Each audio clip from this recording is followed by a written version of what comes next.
Hi, everybody. Welcome back to our digital spotlights. If you're tuning in for the first time, welcome to our desk careers at Dubai English Speaking School and our digital spotlights. This is the time of our day where we get to meet professionals from the world of work and we talk to them about their career journey so that we can be giving our young people an insight into the realities of work.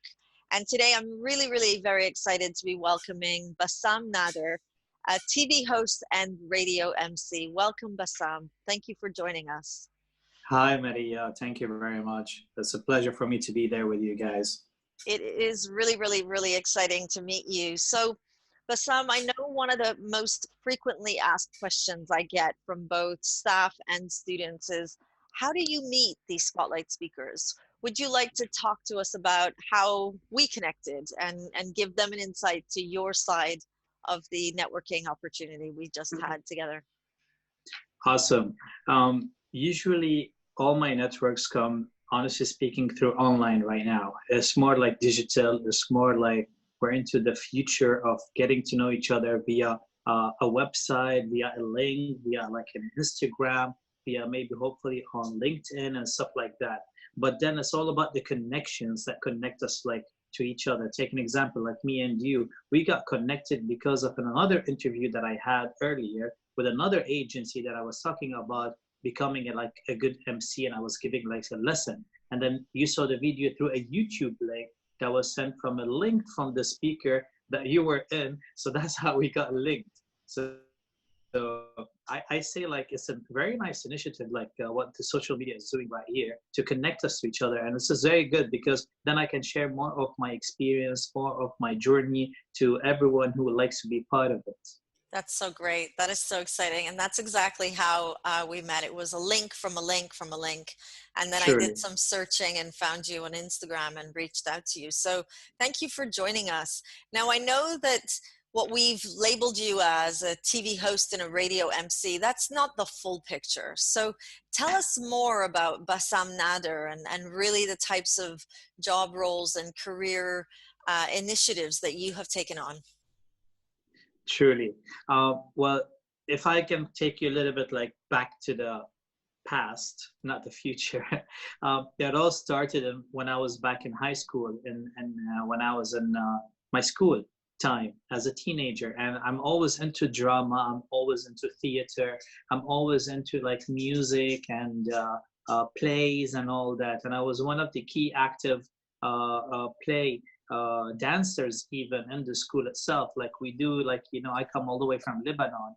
So we have this kind of a thing that we call the dabke. The dabke, that's like you move your shoulders and your body, your whole body, and you jump up and down. And it's like more like a Middle Eastern dance, which Palestinians, Jordanians, they all have a different, but somehow it's the same. So I used to be a key role dancer and one of the main. And I love entertainment from that time. So that after this, in let me recall the date, in 1990, basically, yeah, around 1991, when Global Village basically started, and they found me as a good dancer over there in Global Village, part of the Lebanese pavilion.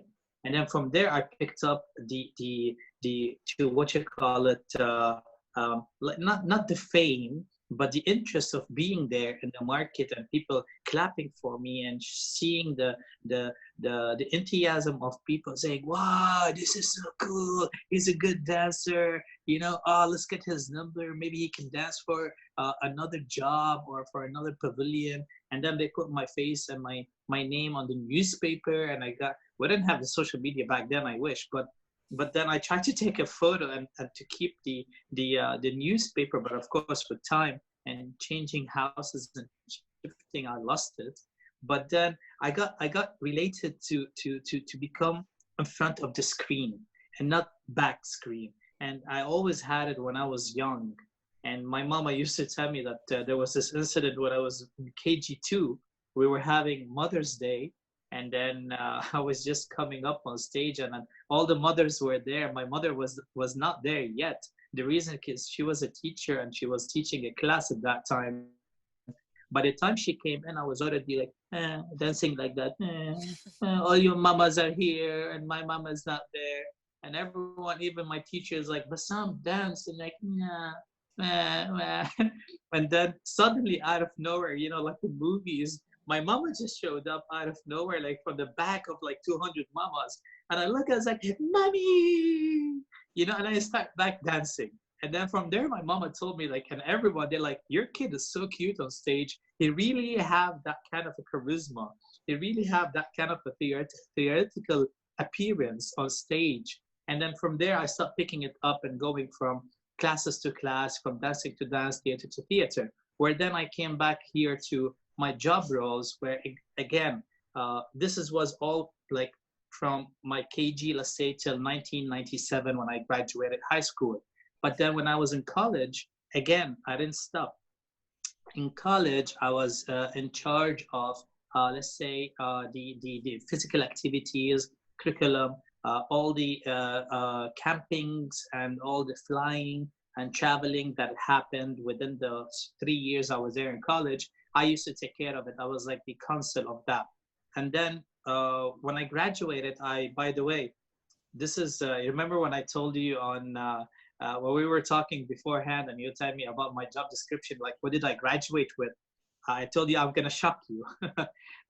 Everyone thinks that I graduated with an honors of becoming a journalism or TV or something like that. No, all this, the journalism, TV, hosting, events, DJing came from my heart. I worked hard because it's my passion.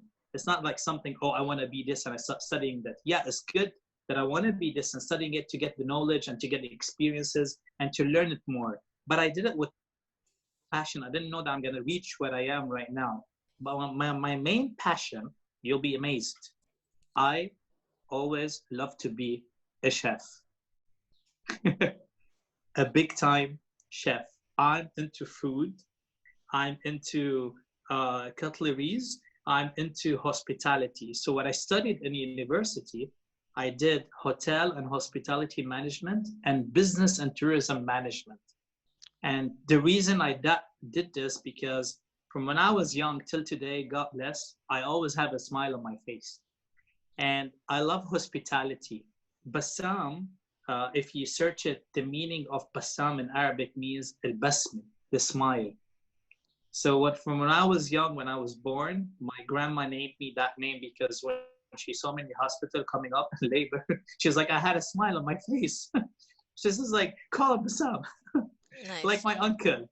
So it picked up from there. And then when I was in hotels and hospitality, I always loved to keep the smile and the positivity and the appreciation of us being alive and all that. And the passion of it is just like in me. I don't want anything from no one. I like to give. What I give my smile, I give my experience, I give my power, I give everything I have. What I need in return is just one thing. Thank you. That's it. Thanks. That's a really great perspective on the story of your career. Now, I know young people watching this right now will be really, really curious. So how do you go from being a teenager to studying hospitality and business and, maintaining that passion of being a chef to now being on stage and behind the microphone? Great.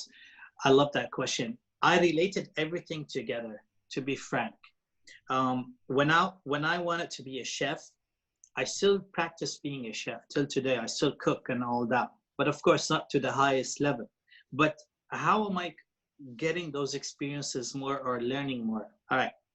Because now I'm an MC, I'm a presenter, I'm a host. So usually, let's take an example, the food festival, or let's take an example, the culinary festivals, or anything has to do with food, which happens a lot here in UAE, in Abu Dhabi, in Dubai, in Ajman, and they do this kind of a 4-day, 3-day activities, and then they bring chefs from all over the areas and different hotels and with the Michelin stars and all that. And then they're like, you have the professional chefs. Now we need somebody to host with that chef, to speak to the crowd, bringing them to the stage, to keep that ambience, to keep that engagement nice, to keep that happiness over there of food, and then the majority, not the majority, let's say the iconic power that I have is I'm a bilingual. I'm an English and an Arabic speaker. So this is a plus 100 on my CV, on my portfolio, because we are in an Arabic country and they require Arabic. And luckily I live here all my life, like 39 years to now. So I'm into even speaking the local language. So I know how to interact even with locals. So whatever that GCC person is coming from, I know how to interact in his language and then with any languages. And that's another plus, to learn other languages, I'm really to be happy to there. I'm really happy to hear you say that, because I know when I have students coming into the careers office, one of the Mm.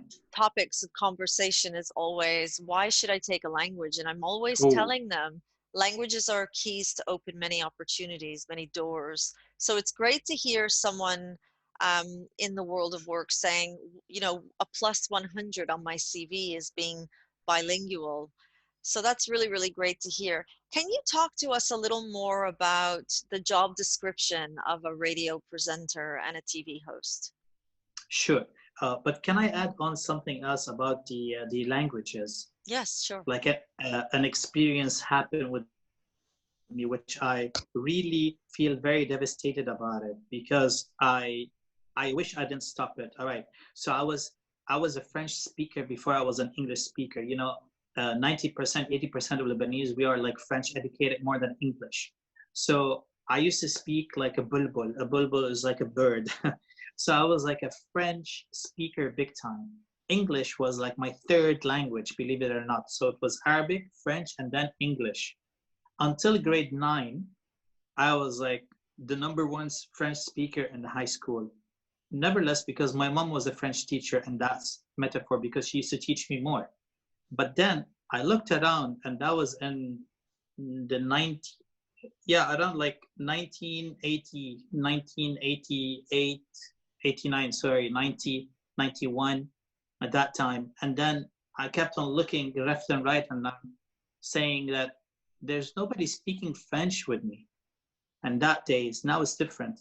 But then when I kept on looking, I was like, why do I need to take the French if nobody's going to talk to me?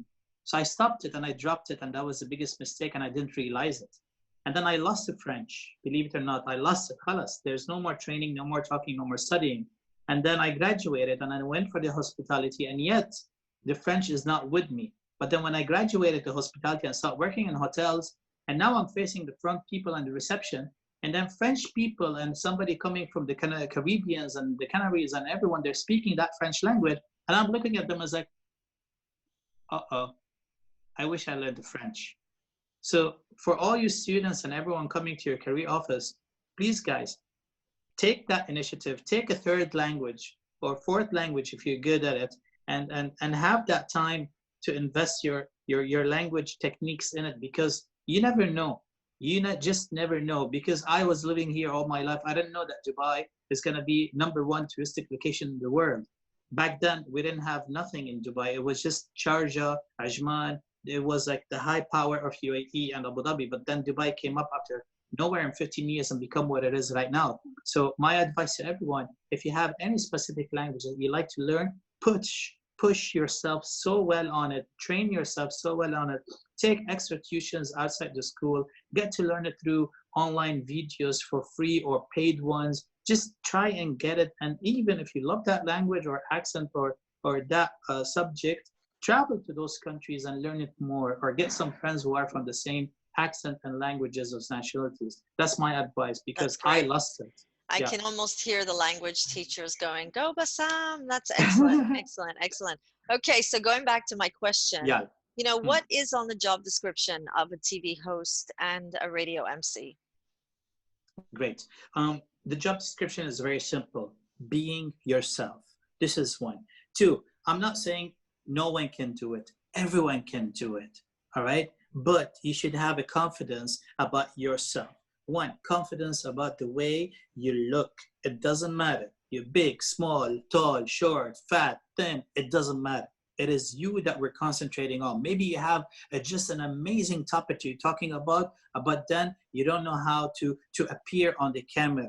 It's okay. but maybe that topic is just amazing. We're not looking at the face. We're looking about your experience. We're looking about who you are and what are the topics that you're giving out. So this is one, confidence. Two, you're face to face with the camera.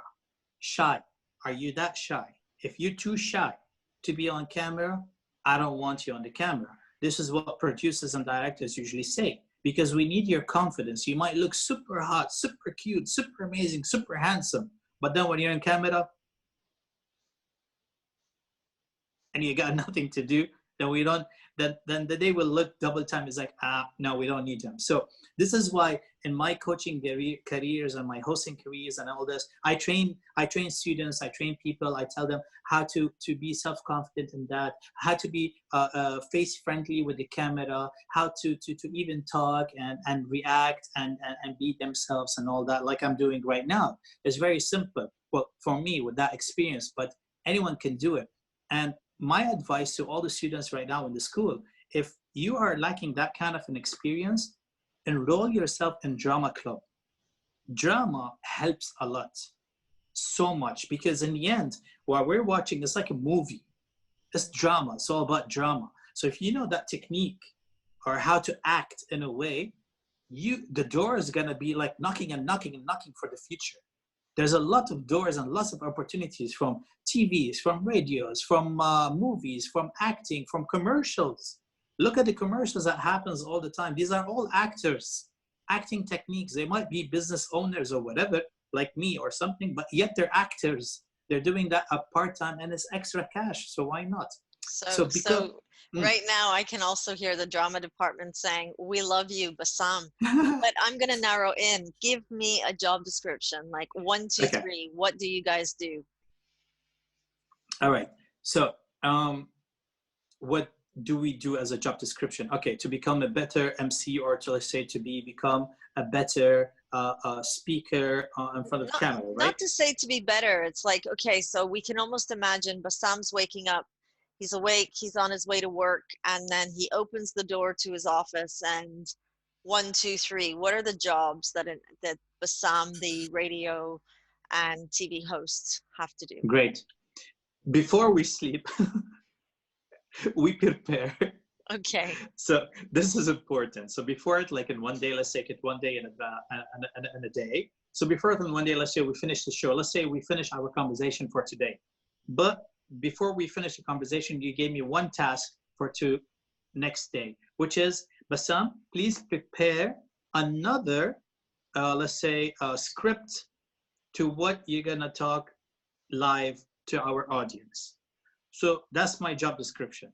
So I go back home, I start my research, or back in the office and I do my research. What are the main topics that's happening? What is trending right now in the market? I Google stuff about anything.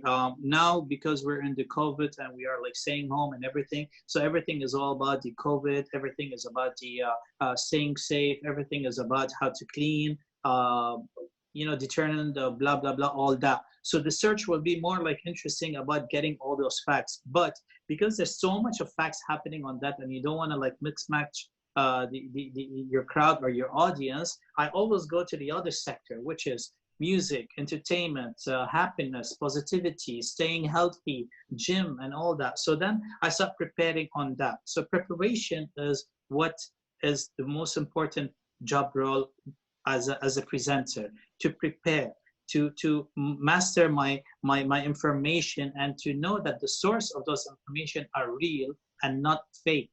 Because in the end, anything that comes out of my mouth to the audience, they will listen, they might follow. And if they followed and they did it, and then it shows up as wrong, it will come back to me. And when it comes back to me, then it goes back to who? To the station that I work with.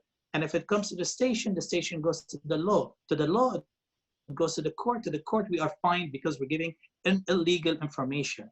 So sometimes I try to invade all that and then stay on the things that are really easy to penetrate and easy to think about and easy to talk about, which is positivity. So this is how it is. But then again, the job description, me being myself. When I go to work, regardless I'm behind the scenes or front the scene, believe it or not, I always dress to impress. People laugh at me. They're like, Bassam, you're just going live on radio. I was like, yeah, even though there's no cameras, I'm not going to go on my PJs or on my robe.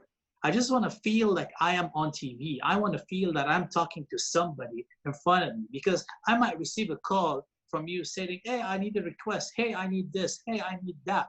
But at least if you're talking to me, at least I'm dressed to impress. I'm like ready to talk. I'm ready to be with you and mingling. So another description that I always have is like dress up to your job. Because if you don't like change from time to time, you will feel so lazy, so down.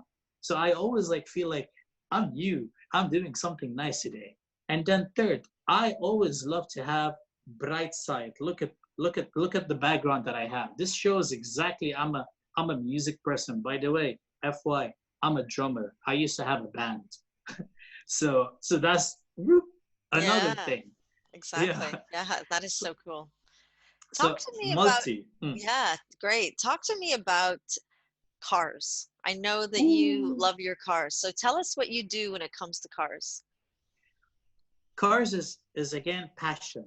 Um, Anyone can own a car nowadays. It's not easy to sustain that car or to keep it maintained, especially if you're gonna own a supercar. And this is where the hardmanship comes along. You need to keep that car. You need to have good investment in it, and you have to have a good mind of how to invest. So I'm gonna give a small technique to all my future investors or students who are into that. I'm not saying right now get your car. I know you're graduating. I know you're in high school like we were, and we all loved cars and owning it and going in the streets and drifting. Bravo, you can, but it's not the right time. One, you have to invest yourself first in college, graduate, and then try to get your job on. Once you do, maybe at that time you can purchase a car, but just get a normal car in the beginning. Go to work, come back, or go to college and come back. No need for showing off unless, well, if you have it and you afford it, then why not? But I'm talking on a normal base and a normal pace. Okay. Cars, But talk to yeah, us about what the association between you and cars is. So I know that your part of your business is something to do with cars. So what's that association? okay. Um, we bring cars into adrenaline. The reason we do that because we have so much of sponsorship from different spaces of companies and entities and institutions. Um, what I own, we have 96 cars of them only in UAE for now. It's a very exotic car, very colorful, very small and petite, and it's unique. And I like to be unique because owning something that everyone owns is normal. So being unique or being different and then included within your business, it gives you a space somewhere or a dot or, whoa, this guy is something or this girl is something. Then they will try and contact you and getting you to jobs. Take an example. As an entrepreneur, me and my father, we run a business in uniforms and we do school uniforms basically. Same the t-shirt that's behind you.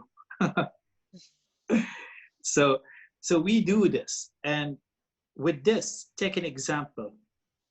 We did a lot of it that we could own 3 to 4 to 6 cars of the same car that I have, thank God, touch wood. But then we don't. We invested again those money into the factory. But how it influenced our business is like when we come to the client, I'm just saying like sometimes how people look. Sometimes they look at you and they say, hey, this guy is doing good. No, Habibi, I'm doing this for my fun. I'm doing this for my own entertainment. But what exactly you need from me is, okay, now we're going too much business talk. Let me cut this out. Let me cut this out and go back to our how is it related? It's related because our brand is very nice to be like showing into the market. Take an example. We did it one time, once in a month. It cost us a lot of money, but we put our branding in the car from the outside. And we only had restricted places that we can tour around. Now people are thinking or like asking, Bassam, what is your car? You've Exactly. been talking about, I was just yeah. like, oh my goodness, it's like, are we going to hear what is the name of this car? So tell us what kind of car we're talking about. You see, when you learn drama in school, this is how it is. I keep you anticipated. It's like, what? So my car is a Lotus. It's a British-made, handmade car. It's very unique. Some people know it, some not. It's called the Lotus, and you can see it on my Instagram page, and you can see it on my other personal, private for the cars enthusiast page. We did all this branding on it, and we took it on the streets. We got two attractions on that. People are looking. One, they're looking at the car. So Lotus again paid money on that, let's say, to be like, oh, these guys are cool, these guys are with us, oh, these guys are helping us, or whatever. But I didn't take money from them because I do it freely and I'm a happy person. So I told you earlier, I like to give and I don't like to take much.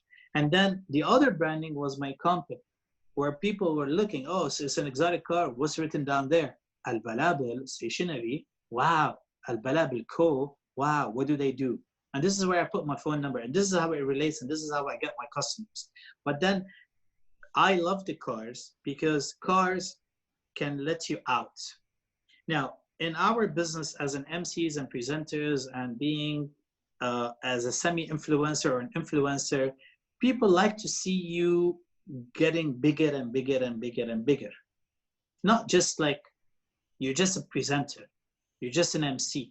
And that's what I used to take it hear it before. People coming was like, oh, Bassam, you're just an MC, you're just a talker, you're just like an RDJ, you're nothing. And I look at them and I was like, why am I nothing?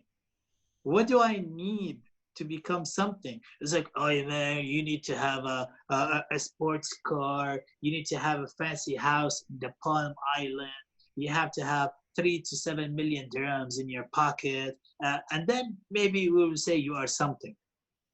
And I look at them, I was like, what? Is this how life is right now? So then I decided that talk was like 7, 8 years ago, by the way. And then I looked to myself as like, I don't need to entertain anyone. I need to entertain myself, what I'm capable to do and how I look to myself. So my car, I kept on investing on myself to get that car, the Lotus. It's not a cheap car, by the way. But people think, how did you afford it? Believe it or not, I'll show you one instrument how I afforded it. This. This is how I afforded my car. My mic, what made me reach where I am right now. So when we're talking about portfolios, when we're talking about my job description, when people talk about who is Bassam and why we need to hire Bassam for our job, very simple. Character, charisma, happy mood, positivity, fun, enthusiast, jumping up and down, knowledgeable experience, languages, comedy, all that I put them in one. And in the same time, when I'm in a bow tie and a tie, yes, the client will tell me, be serious. I am serious, but then we're human beings. Why not become, why not like, not to put a little joke from here, a little bit a joke from there, and then we can make some little fun, play some games, do some team building activities, do a little jokes about the other people who are coming on stage. They said something so that they don't feel embarrassed. You cover them up and you do it as a joke and the return psychology and all that. All this, and then they like, Bassam, okay, how much do you cost? Now, this is where I like to talk about sometimes costing. I am not that expensive in the market. Regardless, I'm a 20-year experience in that field. Yet clients, when they call me, they are always shocked. They're like, Bassam, you're always giving us the best prices. And some clients, they come, they're like, Bassam, we cannot afford you. I was like, what do you mean you cannot afford me? I'm not like for sale, but I mean, okay, my budget might be high, but you're looking for experience here. You just don't want to get anyone for like a simple amount, let's say, and then mess up the whole event, especially if your name is like, let's take an example, Rolls Royce or Bentley, or let's say a high brand. You need someone who's experienced. You need someone who is in the market. You need somebody who has a big portfolio. So you're not going to get somebody who's like, let's say, freshly new and then mess up the event. Now, the freshly new ones that I'm trying to talk to, right? with your students. If you're in the market and you know be reached there and you want to do that, this is where our training happens. And this is why in your school, again, in your departments, in the drama or the into the social trainings that you have, you train them to become and to reach that level. And believe me, in less than, let's say, what, 4 or 5 months, they can become better than me. That's amazing. This students, this generation, That's because of the fantastic. technology, the YouTubes, the online classes, your schools. I know your school so well. Your education is high paced, and I love it. And all that, especially you're like, I'm in love with your school. You know why? Because of your gym. You have a humongous gym, and I love it.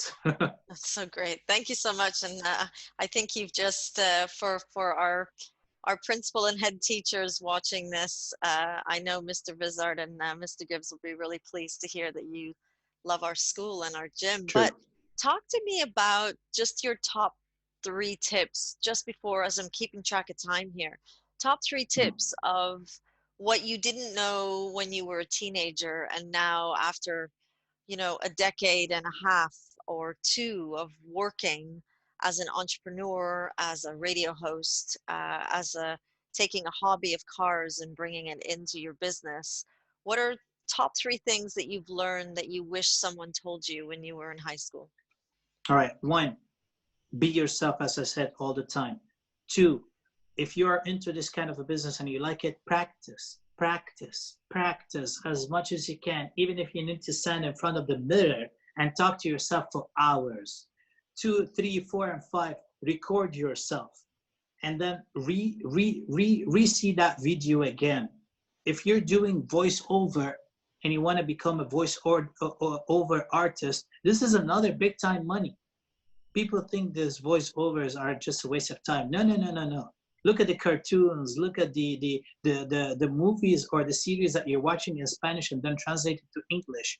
And the voiceovers, especially the Arabics and all that. This is good money. Look at the advertising you're listening while you're driving the car. These are all voiceover artists with good money income. So again, you want to be there, you need to practice, practice, practice. 3, if you got a person next to you or in front of you, act your role, and then act it more, and then let them give you the good and the bad, the positive and the negative feedback. And then again, it was just there in my mind. um, oh my God, sometimes when you have something you want to say and then you totally forget it. Exactly. We'll come back to this. It was a very good key point. Oh my God, I was writing some stuff while I'm talking, but then I didn't have the time to write it down. That's But okay. yeah, Yes. writing, and reading. There you go. Writing and reading. Read books, e-books, e-learning. Talk to your teachers. I don't know if your drama teacher or your music teachers in schools are watching now, but go to them. Go to them. If you're in the entertainment business, anything has to do with entertainment, they are really there to help you out. They have knowledge. Trust me, they do. Learn an instrument, because learning an instrument and coming up on stage and then becoming like you're hosting an event and then you see a drum set, like I said, and I'm there, it's an extra for you as a presenter or a host when you're up there on stage. People will clap to you double time. They'll say, this guy is a real entertainer. This girl really knows how to jam it. And by the way, other than that, because we work on radio, that means I'm even a DJ. So I DJ in the same time. So look at all those talents in one time. Chef, languages, comedian. Yes, I was a part of the comedy club. Uh, acting, commercials, voiceovers, playing drums, DJ, singing. I'm a karaoke guy too. So imagine all that. These are 10 things already that I'm doing at the same time, and yet look at me.